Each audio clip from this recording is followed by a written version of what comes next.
یہ نہیں ہے کہ دین کہتا ہے کہ اپنی ضروریات کا خیال نہ رکھو، بلکہ ابن ماجہ میں حدیث موجود ہے اور امام بخاری نے اس کو لکھا ہے کہ نبی پاک صلی اللہ علیہ وسلم سے ایک شخص نے کہا تھا، یا رسول اللہ میرے پاس 1 دینار ہے، میں کہاں خرچ کروں؟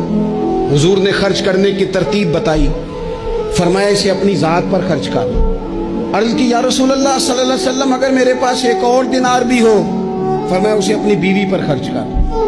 کہ یا رسول اللہ اگر 1 اور دینار بھی ہو؟ فرمایا اپنی اولاد پر خرچ کر۔ یا رسول اللہ اگر 1 اور دینار بھی ہو؟ فرمایا خادم پر خرچ کر، اپنے غلام پر خرچ کر، اپنے ملازم پر خرچ کر۔ یا رسول اللہ اگر 1 اور بھی ہو؟